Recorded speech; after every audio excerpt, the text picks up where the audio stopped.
Travis Wingetzel. As this past week, bones were found, I guess in a Utah mine, and so everybody is hoping that it's Susan Cox Powell.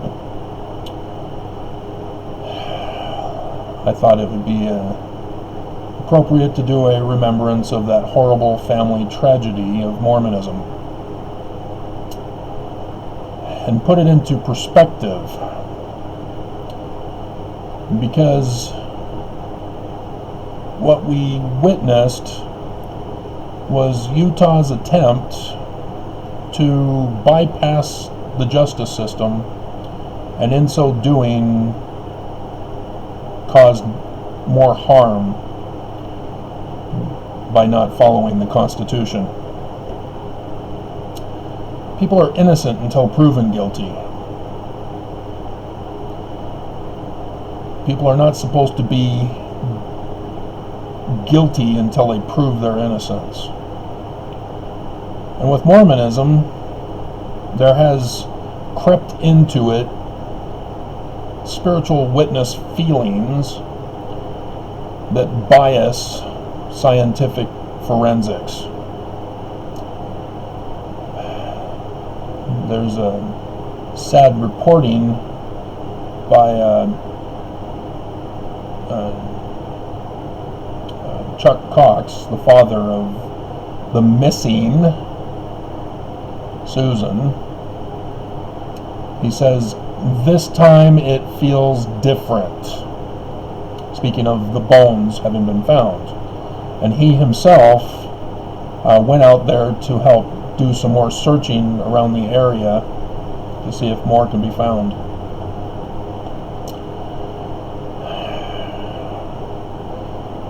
See, we have no clue what happened to Susan. That needs to be known right up at the front. When she went missing, there were bleached carpet or floor in which blood was being swept up, but they never locked up Josh as they do for other people and force a confession with his eternal lockup. But it's going to be kind of, well, no, they've done it to other cases where they never found a body. So yeah, it is strange that they didn't lock Josh up to do that same stunt, just so that they can get a conviction and blame him and never find the body. They do that here in Utah, but they didn't do it with Josh.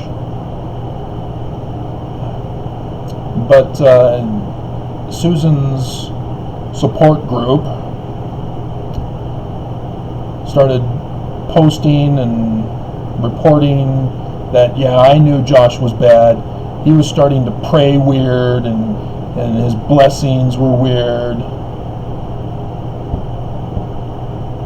All feeling stuff.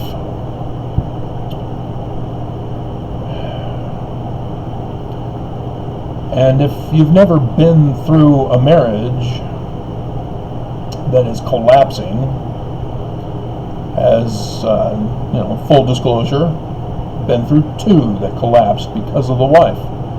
Yes, because of the wife. They chose to destroy the marriage, not me. I did nothing wrong. Supporting a family, how am I the bad guy? And I can go into details how I was physically abused in the first one, and now the second one, everybody caused her to leave me, as they punished her and blamed it on me. And so I, not knowing what happened, can see how Mormons pulled their same stunt for this case. They vilified Josh before knowing what happened to Susan. Her parents, in denial that their daughter is the villain, obviously vilified Josh. And Josh was chased out of Utah. He could not live here anymore. There was too much hate against him. The press were hounding him. What did you do with the body, Josh? Where is she, Josh? What did you do to her, Josh? You can't live like that. And so he took his 2 boys to Oregon, was it?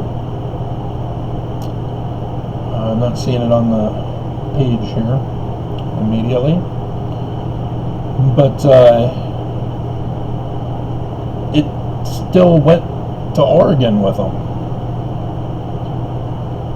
They followed him to Oregon.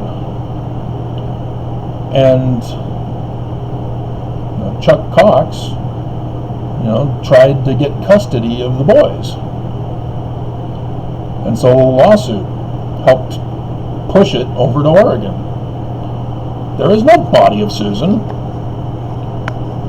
Josh isn't guilty yet. He could be the victim. We don't know. That's the whole point. But here, Chuck Cox is biased towards his daughter and automatically assumes the worst and blames Josh. So he wants to take the kids away from their biological dad. And is successful in getting a caseworker to have visitations in the presence of a caseworker at his Oregon home for the boys. Now, it's not the same home where Daddy, which doesn't help, Daddy Cox, or Daddy Powell, because of the press coverage of Josh, it was eventually found out that Daddy Powell was videotaping neighborhood girls in his bathroom as they would use the swimming pool. And so that's a crime, and he served the time. And now he's gotten out, but they could never get any kind of a confession out of him about his son Josh. They were expecting to use it against him. Hey, we'll lower the time in jail if you tell us what Josh did with Susan. If there's nothing to tell, he can't give them anything. And nothing was given. He's still alive. He's now out of jail. His career and reputation destroyed because of child porn. But we still don't know anything about what happened to Susan. And so again, when the news reports bones being found in Utah's deserts,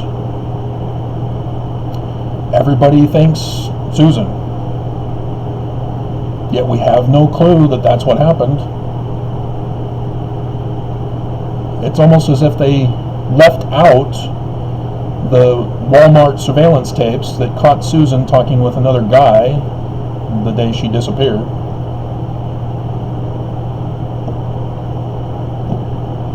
Did they even bother to follow up on that?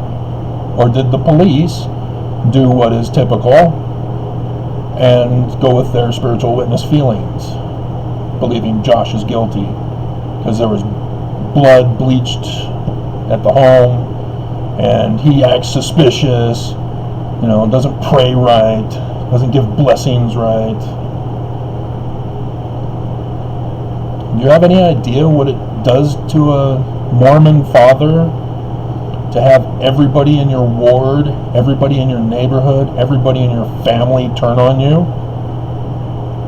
Not once the wife goes missing, but while you think everything is fine, and all of a sudden everybody's turning on you. I do. See, the first wife, she joined a husband basher group. The leader of that husband basher group's husband committed suicide.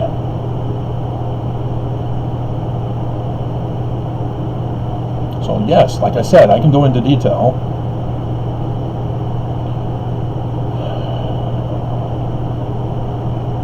The second one had to do with my knowledge of Egyptian and Paleo-Hebrew.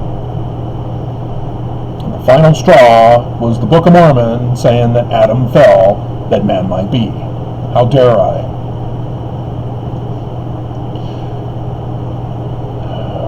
Apparently that was enough to ruin my marriages.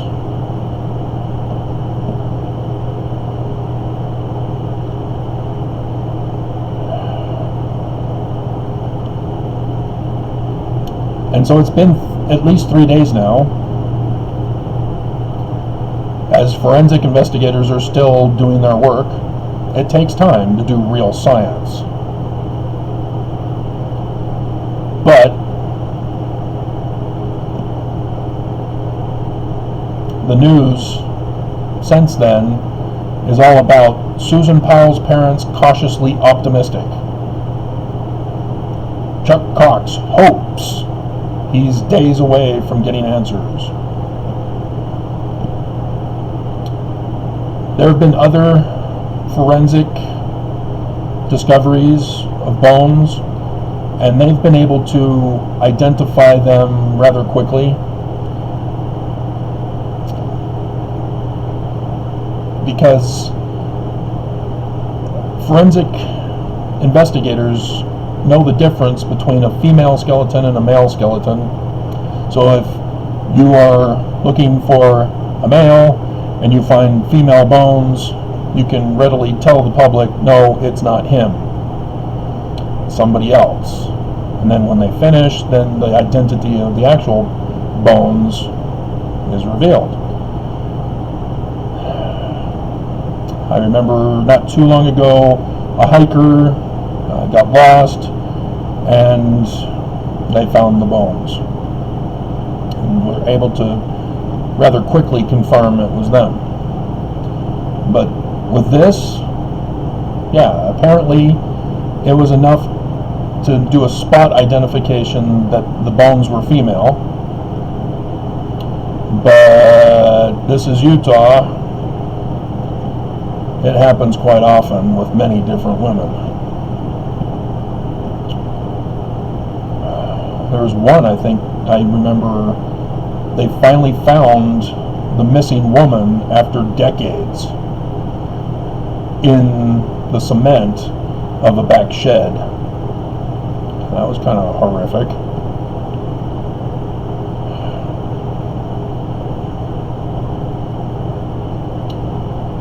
But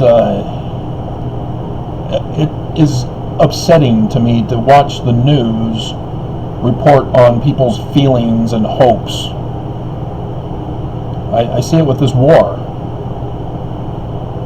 You know, oh, Putin is going to do it anytime now, anytime. It's not news. When he attacks, you know, the reporting of the ballistic missile tests yesterday, yes, that was news. Putin saying, oh, I had planned this in advance.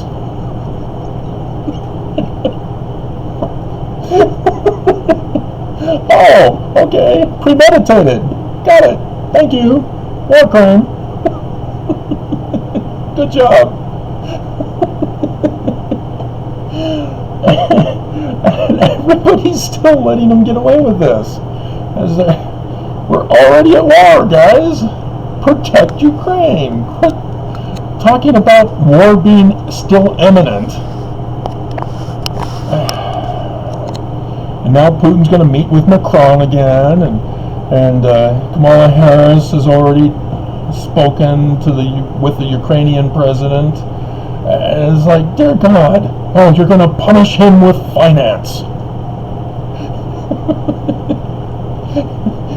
Putin controls wheat and gas and oil. He's not afraid of sanctions. He knows exactly what he's doing. He will cripple Europe. He will destroy the stock market once war begins. He knows this. He's not threatened by Kamala Harris. Ooh, finance sanctions. Oh no. I better stop. Dear God.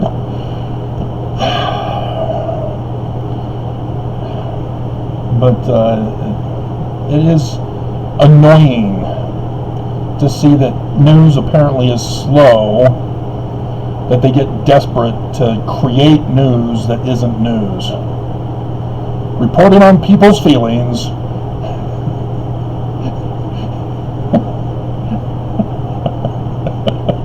This is Fox 13 News Utah. Or ABC4 News Utah. Or KSTU Utah.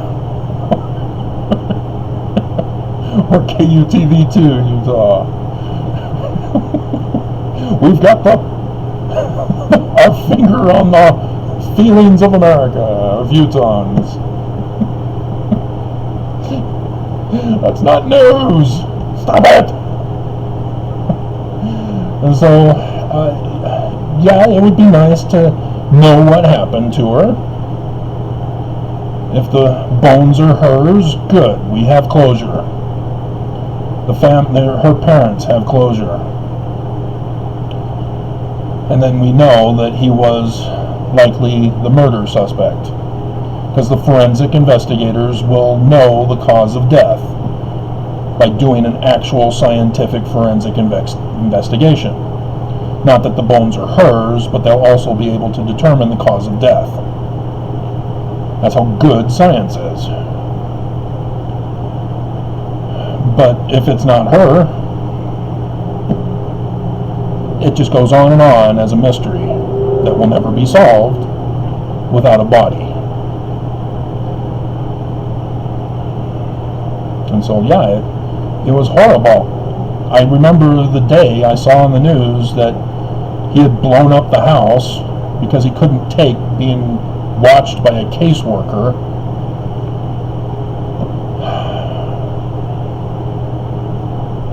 But he took his own life with the boys. But that's how much pressure he was getting. Nobody cared about his side of the story. Nobody cared because nobody gave him a chance. They all vilified him instantly when she went missing. He joins the search party. Oh, he did it. That's why he went. Oh, dear God. He was acting weird, so we knew something was wrong. You know, you ever lost a wife? Do you know what you go through? I do. She didn't come home till 11. Then the next time, not till 12. Then the next time, not till 1. She wanted to come home when I was not waiting up for her.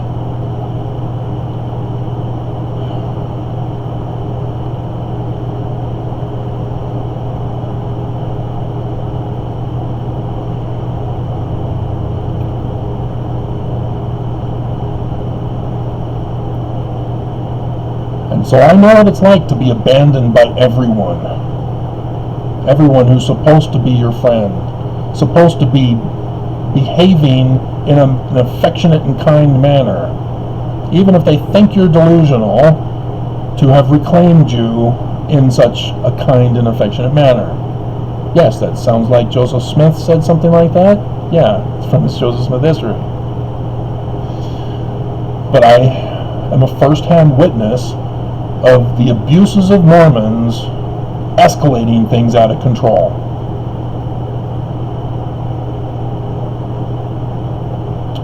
And so, yeah, I hope it's her body so that we can finally put it to rest. But if she's out in some Caribbean island with the guy she cheated on Josh with, well, I hope she's dead from some kind of a storm or something, choking on her umbrella.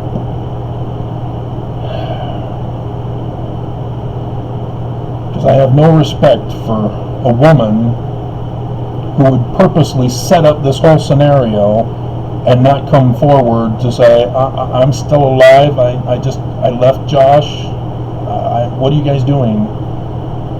You killed my boys. You know, she can't come forward now if she's still alive, that she just ran away from the family. The Mormon frenzy led to the death of the boys.